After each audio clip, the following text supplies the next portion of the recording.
this morning, the confirmed COVID-19 cases have risen by 213, bringing the aggregate total so far to 33,016.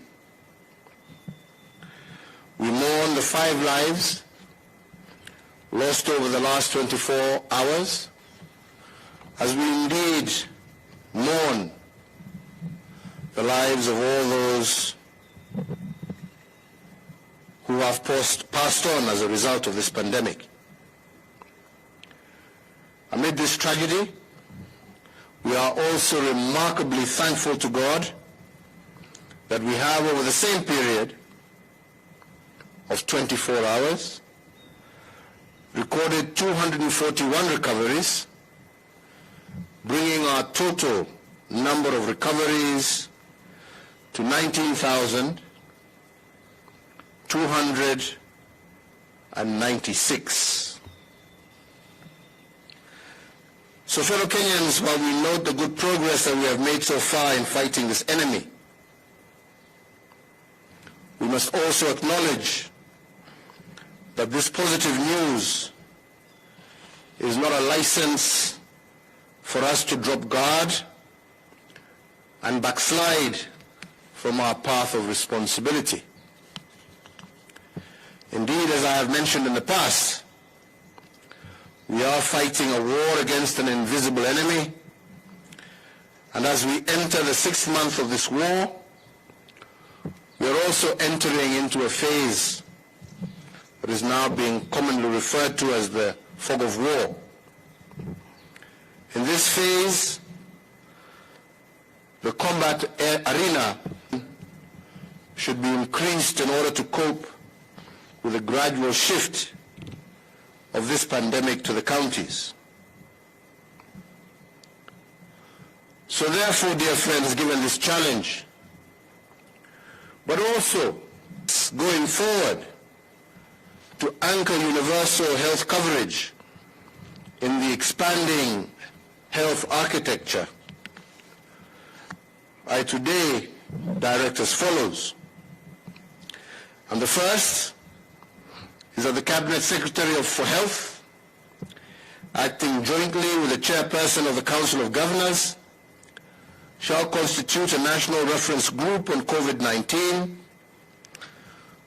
to review the efficacy of our response to this pandemic so far. The group should record lessons learned and feed them back into the sector nationally, but also in the counties. The group should also formulate strategies to identify our institutional weaknesses within our healthcare system at both tiers, both national but also county, and recommend also ways to increase the representation of county governments in the boards of healthcare agencies, and recommend ways in which our national responses to healthcare emergencies can be improved.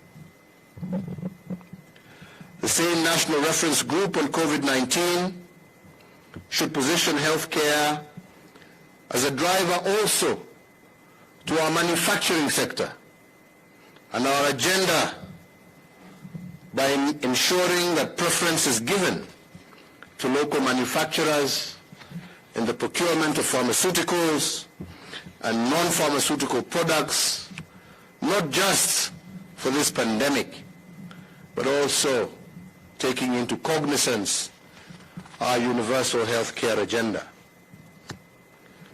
The National Reference Group on COVID-19 should also expand their ongoing work and establish the Kenya COVID Vaccine Consortium,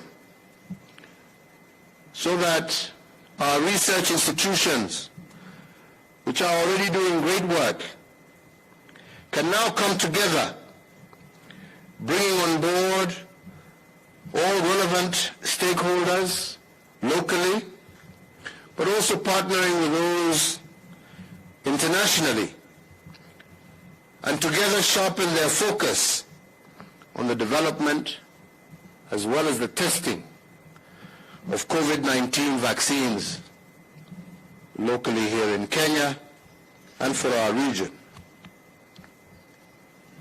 Next, following the allegations of impropriety at the Kenya Medical Supplies Authority, better known as KEMSA, the relevant investigative agencies of our country are currently fully seized with the matter.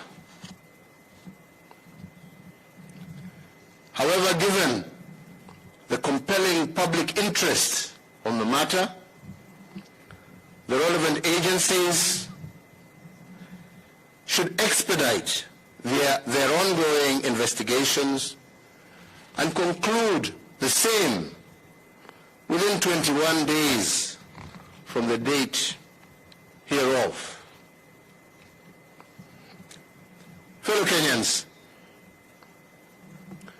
in line with my stated public policy on zero tolerance to corruption, I want to once again reiterate that all persons found to be prima facie culpable as a result of those ongoing investigations should be brought to book, notwithstanding their public office or their political, and for that matter, their social status.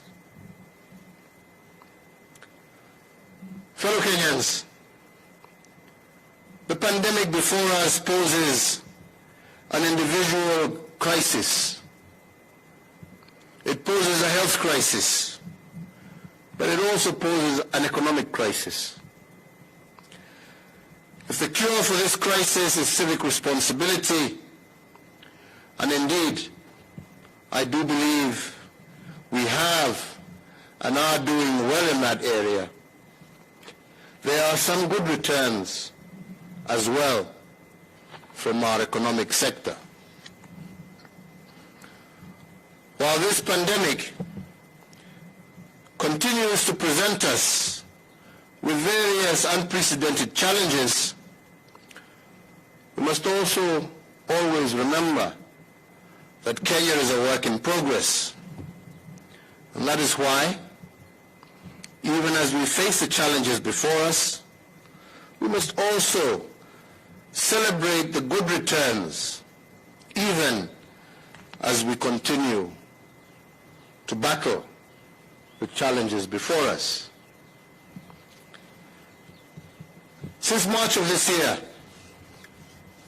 I have given 10 addresses over the COVID-19 pandemic, and today marks the 11th one.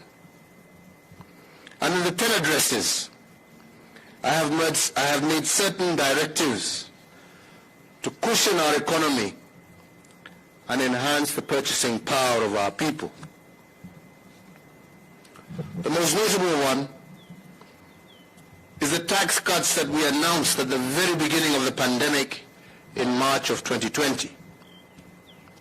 Those tax cuts have put a total of 47.8 billion shillings in the pockets of Kenyans. This, added to the additional 14 billion shillings of VAT refunds that I directed in the same month of March. We have in addition ensured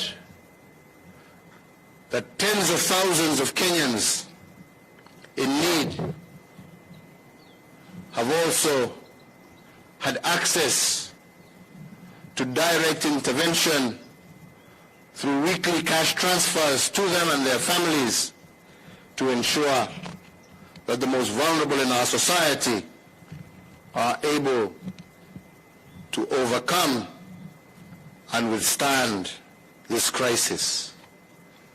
Added to this, we have the hundreds of thousands of Kenyans currently engaged in our kazi mtaani. Again, engaging and meaningfully engaging our young people in civic duty and responsibility across the length and breadth of our country. Indeed, reviewing the results today, I must admit that we have done much better than we expected. For instance, even under COVID, our economy is growing at 4.6% compared to 5.5% at the same time last year. When we look at our inflation numbers, they are lower today, standing at 4.4% compared to 6.3% during the same period last year. The current economic indicators, without doubt, are lower, but definitely far better than we ever anticipated. But the inspiring success amongst us, more than the numbers I'm quoting, have been those who have used the COVID crisis to reimagine their conditions. Our banking sector, for instance, has begun to retool and to humanize their model as a result of our meetings at the initial stages of this pandemic. And instead of focusing on profits alone, they are re-engineering their model to focus more on their customers. Government institutions, for example, the Kenya Revenue Authority, have also remodeled their approach.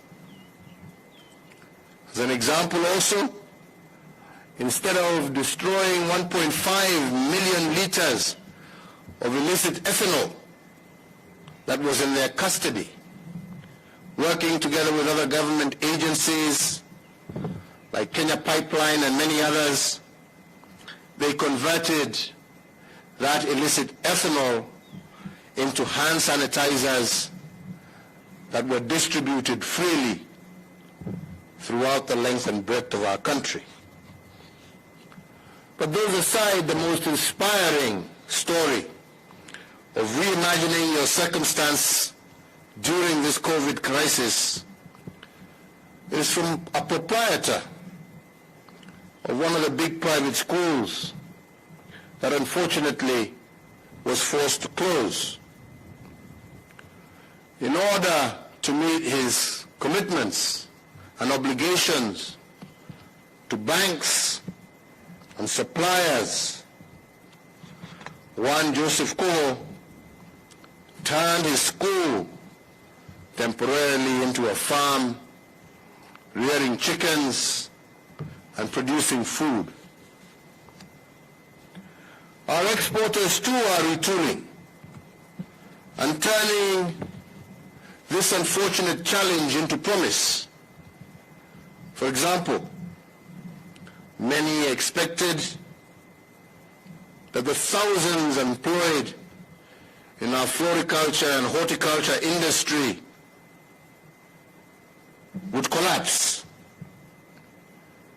But instead, through various interventions, we have seen our horticultural sector earnings jump to Kenya shillings 81 billion between January and June 2020, compared to 76 billion for a similar period last year. Earnings from Kenyan fruits alone nearly doubled from Kenya shillings 7 billion to 12 billion. What these examples of retooling businesses in times of crisis teaches us is that a crisis represents both a danger but also an opportunity. And those who horrify themselves with danger unfortunately will not survive. But those who choose to exploit the opportunities presented by the crisis become the new heroes of the moment. We have seen young men and women across the breadth of our country engineer making ventilators, making beds for our hospitals. These, without doubt, are the heroes of the moment. Fellow Kenyans,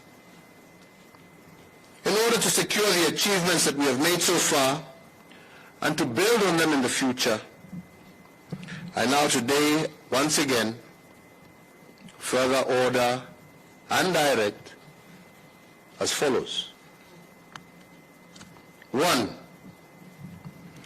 The Cabinet Secretary for Interior Coordination of National Government, in conjunction with the Chairperson of the Council of Governors, shall in 3 weeks convene an inclusive national consultative conference to review our national and county COVID-19 response so far, and together with all stakeholders, we chart Kenya's post-COVID future, because this is a future that we can see if we continue with our civic responsibility. Number 2, the closure of bars and nightclubs shall continue for this Constitution has been hailed the world over as one of the most progressive, not only in our region or the African continent, but the world over. And this is because it is an embodiment of what a social contract between people of different origins and their governments should be. But I must remind us all of one thing. If our past is constantly at war with our present, we will together lose our future.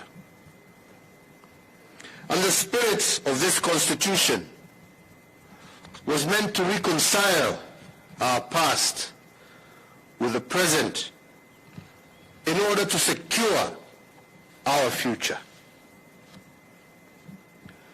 But the crafters of this social contract also told us and reminded us that a constitution was a work in progress. And as such, we were made to adopt it with a promise that in the future we will make it better. 10 years later, the moment to improve on it, I believe, is now. And as I said in my Madaraka Day speech, we must not, as a people, succumb to the paralysis of constitutional rigidity. We must treat a constitution as a living being, as a living document that must constantly adjust to our emerging realities. In our past, all our constitutions have been what we may call ceasefire documents, agreements created to either dodge confrontation or avoid civil conflict. And indeed, if you do a textual reading of these constitutions, they represent a constant argument between the past and the present. And that is why I call them ceasefire documents.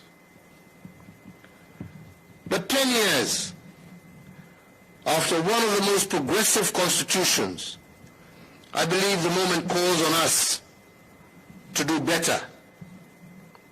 Instead of a ceasefire document that enforces a zero-sum game in which winner takes all and loser is expected to accept, the moment calls us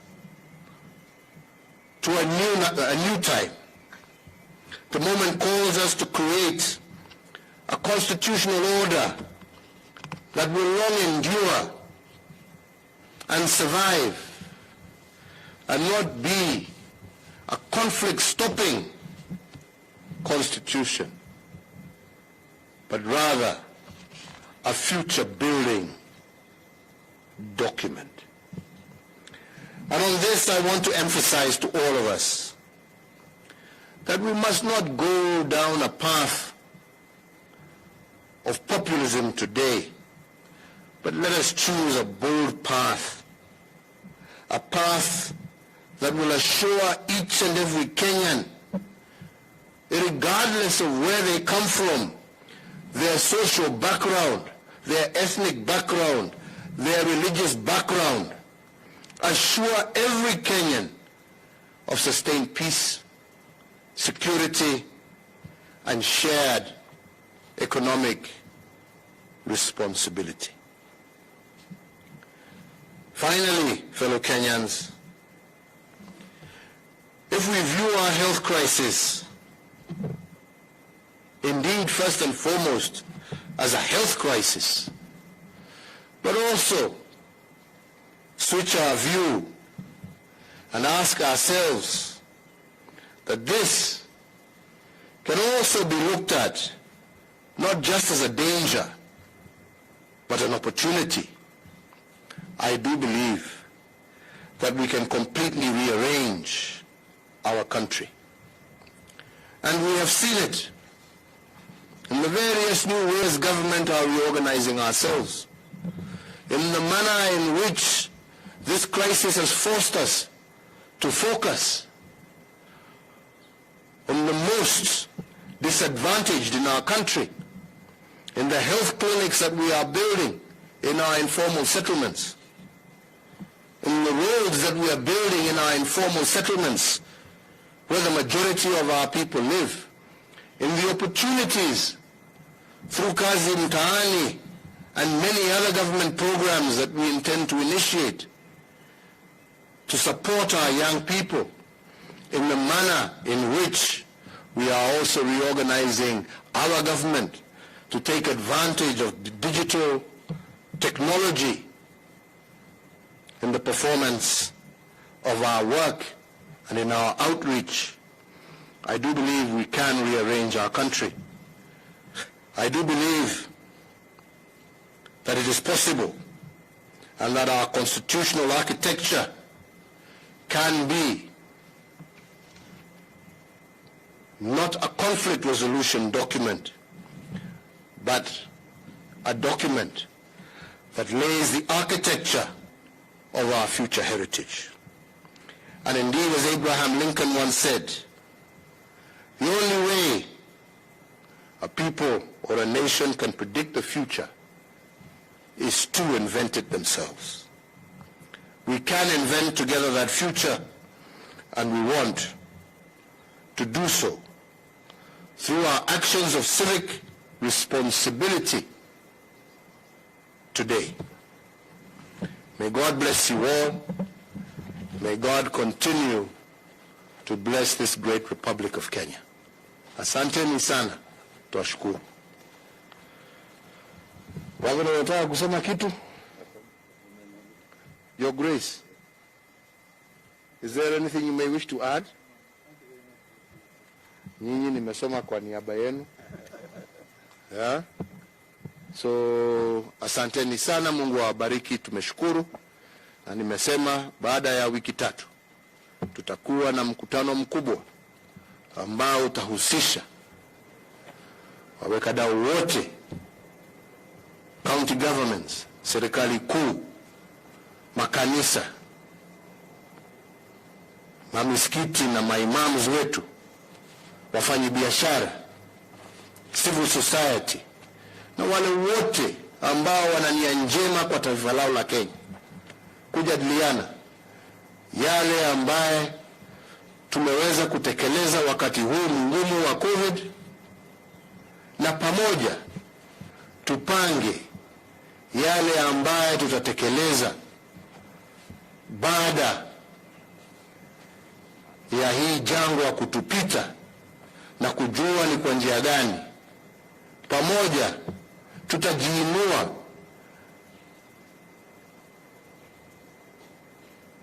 na tusongeshe taifa letu mbele. Na hiyo ndiyo jukumu letu. Na mimi nasema kwa wote, serikali yangu na msimamo wake uko, na sitabanduka ama kupinduka. Tumesema njia ya kuhakikisha ya kwamba tumeunda nchi ambaye itastahimili miaka na miaka na miaka baada sisi wengine kuwa tumewacha dunia hii, ni kuhakikisha ya kwamba tutatenda yale yote ambaye ni ya haki. Na hayo haitafanywa kwa maneno duni ya siasa ya kujijenga leo, yatatendwa na vitendo. Vitendo vya serikali zote mbili, serikali kuu na serikali zetu za mashinani, yale ambayo yatatendwa na viongozi wetu wa makanisa, yale ambayo yatatendwa na wakulima wetu. Maneno matupu haijengi taifa. Vitendo ndivyo vitaamua Kenya ya kesho itakuwaje. Wakenya tushirikiane, tupendane, tushikane, tuache chuki, tuache kutumia siasa kama mpira wapata nipotee. Tunataka sisi wote tupate. Tunataka sisi zote tuishi kwa amani. Tunataka sisi zote tuishi kwa umoja. Tukipigana na ufisadi, tupigane na ufisadi, na tupigane kwa njia haki. Na tukifanya hivyo, matokeo ya yale ambayo tutafanya kwa vitendo vyetu ndivyo vitahakikisha ya kwamba tuko na nchi ambayo sio sisi ambao tuko leo, lakini hata vizazi vijavyo vitasherehekea kusema ya kwamba tuliwaachia msingi wa taifa ya furaha na busara. Mungu awabariki na Mungu aendelee kuilinda taifa letu la Kenya. Asante sana.